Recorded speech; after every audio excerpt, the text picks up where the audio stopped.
So, long-time viewers of this channel will know what a huge fan I am of Martin Lawrence. Really? No. Well, this is probably his quote-unquote best work. From the year 2000, this is Big Momma's House.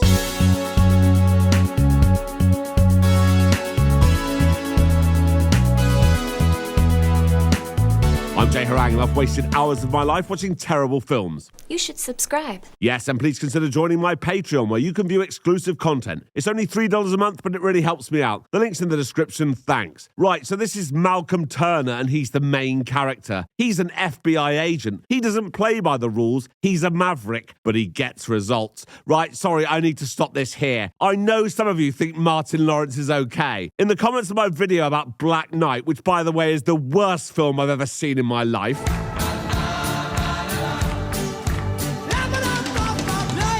a lot of people were like, his stand-up's all right, or you've not seen his show. And no, I haven't. I've also not seen Bad Boys. Why not? Because it's got Martin Lawrence in it, and I've watched Black Knight, this, and its two dire sequels. For those reasons, I never want to see Martin Lawrence again. All he does is go, ooh, and make stupid faces.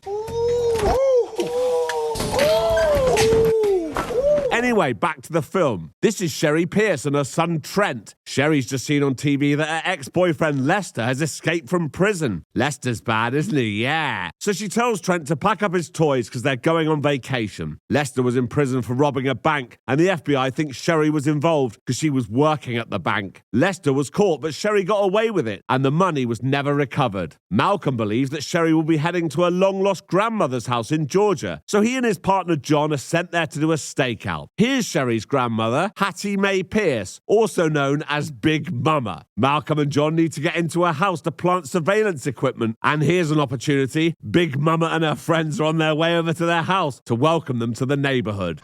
Well, hello, neighbor.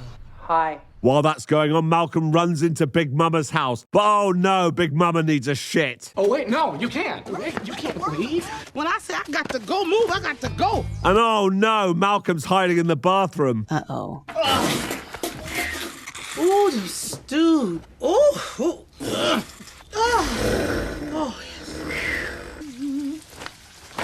That's right, she's about to get in the shower.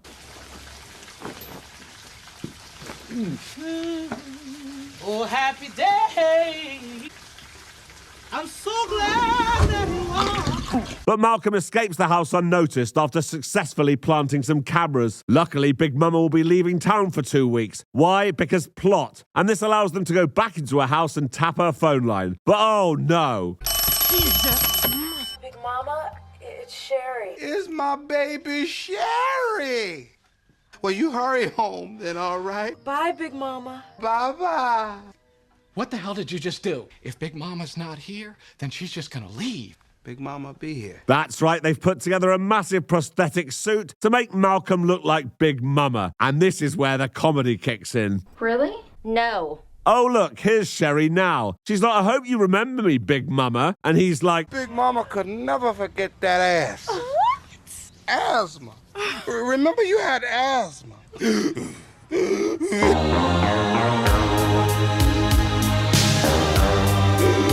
I said, you already do. I will give Martin Lawrence some credit for making fun of a child with asthma.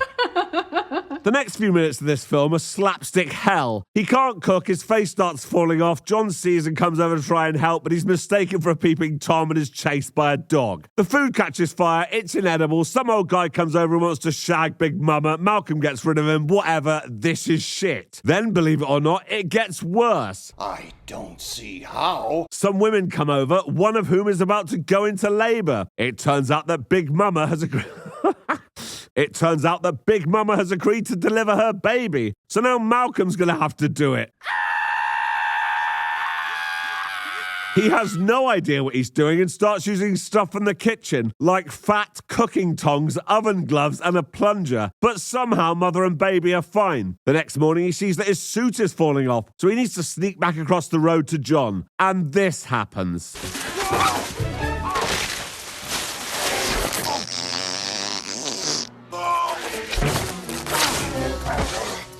This is shit. Then I don't know what's supposed to be going on here, but he ends up bumping into Sherry at the door and introduces himself as Big Mama's handyman. Then Trent appears and tells Malcolm he does karate. Show me a little bit of your moves. Oh, God. Anyway, so that's happening. Later, Malcolm explains to John that Sherry's never going to tell her grandma about Lester and the money, so he's better off getting to know her as his real self. But first, John needs to search the house, so when Sherry takes Trent to play basketball, Big Mama goes with them. In you go, John.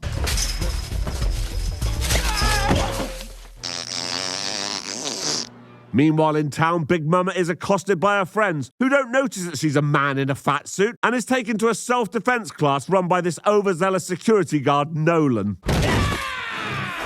He's properly laying into the old ladies, and Malcolm doesn't like it, so he volunteers to help Nolan demonstrate and kicks his head in. But oh no!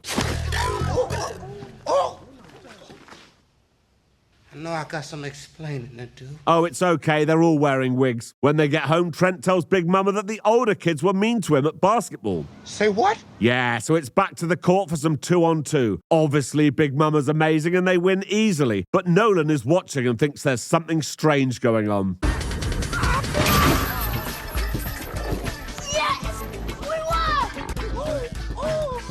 This is shit. And before you say anything, it's not aimed at kids, it's a PG-13. So it's aimed at someone 13 years or over. How anyone over 8 is laughing at this? No idea. Anyway, that night at dinner, Big Mama is convincing Sherry to spend more time with Malcolm. If I was 40 years younger, woo! Oh, shoot.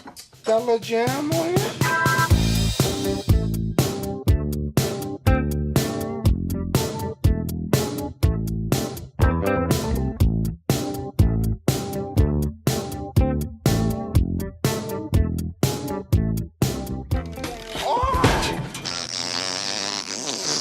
The next day, Malcolm comes over and invites himself along to Sherry and Trent's fishing trip. Hilarity ensues when it turns out Malcolm is rubbish at fishing. That's funny. Not at all. Sherry doesn't seem too keen on Malcolm until he shows Trent how to catch fireflies, so now they're in love. Meanwhile, back in the city, Lester is buying guns. Lester's bad, isn't he? Yeah. When Malcolm gets home that night, he tells John that he's convinced that Sherry is innocent, but then Nolan barges into the house. He sees the fat suit, so Malcolm has to explain everything. He tells Nolan that if he keeps his mouth shut, he may be able to get him into the FBI, so Nolan agrees to keep quiet. Later that night, Sherry is having nightmares about Lester. Lester's bad, isn't he? Yeah. So she jumps into bed with Big Mama. What's that? What's what? That. Oh, that's just my flashlight. I had to get a big old flash. Ooh. Is there another flashlight under there? This is such crap. Yes. Yes, it is. The next morning, they have to go to church, and somehow Big Mama ends up making a speech about how it's not good to live with secrets. It's clearly aimed at Sherry. Then Big Mama starts dancing like this. And when they get home, it looks like someone's in the house. Freeze! Oops. During the surprise party, Big Mama hears a noise upstairs, and this leads to Malcolm finding the $2 million in Trent's toy trunk. Sherry claims she knew nothing about it and that her ex Lester must have hidden it there. Lester's bad, isn't he? Yeah. You didn't have anything to do with the robbery. Correctamundo. Big Mama's like, I'm going to go get Malcolm. He'll fix everything. But oh no, the real Big Mama's back. And oh no, Lester has arrived. And oh no, Nolan thinks Malcolm's the real Big Mama and locks him out of the house. Lester brings Sherry and Trent downstairs and tells them they're leaving immediately. Freeze, sucker! Oh, no, what the hell are you doing? You freeze. Don't shoot me.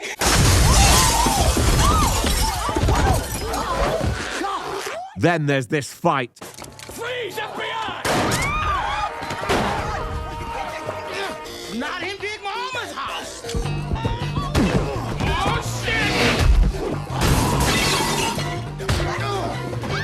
Oh, Big Mama!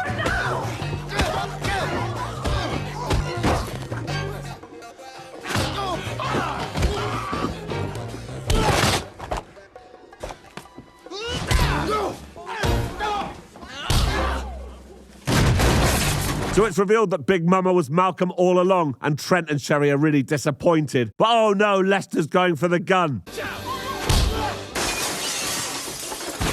Well, somebody better tell me something. So the police come to take Lester away, leaving Malcolm to explain to Sherry why he lied the whole time. I was just doing my job.